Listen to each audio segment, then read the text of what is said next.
గుజరాత్‌లో అహ్మదాబాద్‌లో జరిగినటువంటి విమాన ప్రమాదం అయితే చాలా మందిని విషాదంలో నింపింది. నిజంగా అంటే జస్ట్ విమానం గాల్లోకి లేచిన క్షణాల్లోనే కుప్పకూలింది. ఆ సంబంధించినటువంటి విజువల్ చూసినాం.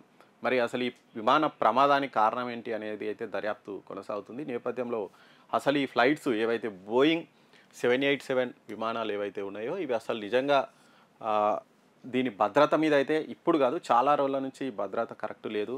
అందులో సాంకేతిక సమస్యలున్నాయి. ప్రమాదాలు జరగొచ్చు అని చాలామంది అయితే ఆందోళన వెలిబుతున్నటువంటి సమయంలో ఈ విమాన ప్రమాదం జరగడం అయితే చాలామందిని ఆందోళనకు గురి చేస్తుంది. ఎందుకంటే చాలా విమానాలు బోయింగ్‌లే ఉంటాయి మన దగ్గర. అంటే మామూలుగా ఈ ఫ్లైట్లు తయారు చేసేవి ముఖ్యంగా రెండే సంస్థలు. ఒకటేమో బోయింగ్ సంస్థ, ఇంకోటేమో ఎయిర్ బస్. ఎక్కువ బోయింగు, ఎయిర్ బస్ ఈ రెండే ఎక్కువ ఫ్లైట్‌లను తయారు చేస్తుంటే అవే కొంటూ ఉంటారు. ఈ నేపథ్యంలో బోయింగ్ ఈ డ్రీమ్ లైనర్ విమానం అనేది వాళ్ళు చాలా ప్రతిష్టాత్మకంగా తీసుకొచ్చిర్రు. అసలు ఇది చాలా పెద్ద విమానం. ఒకటేసారి 240 నుంచి 290 మంది వరకు ఈ విమానంలో ప్రయాణించవచ్చు.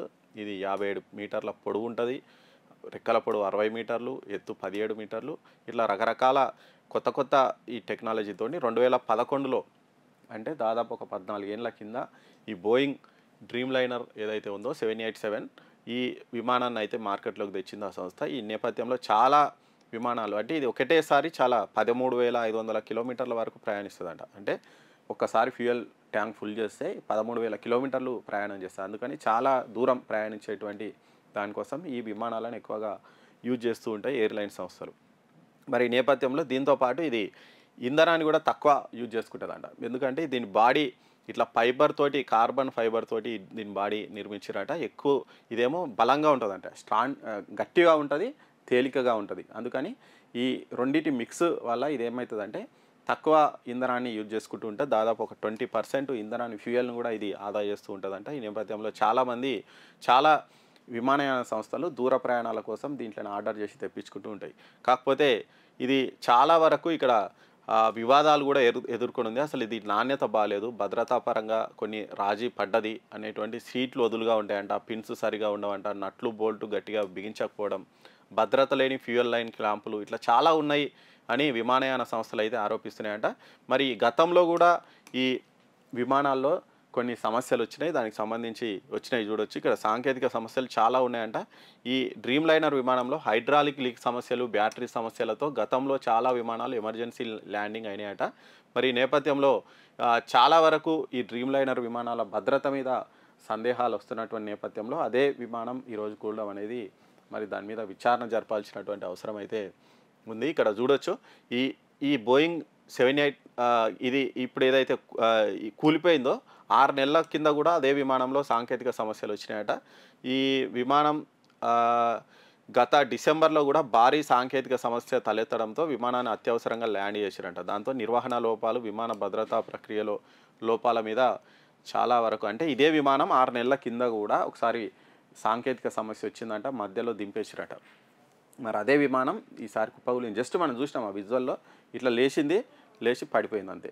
అంటే ఏదో బరువుగా శాత కాకుండా లేచినట్టు లేచి పడిపోయింది విమానము.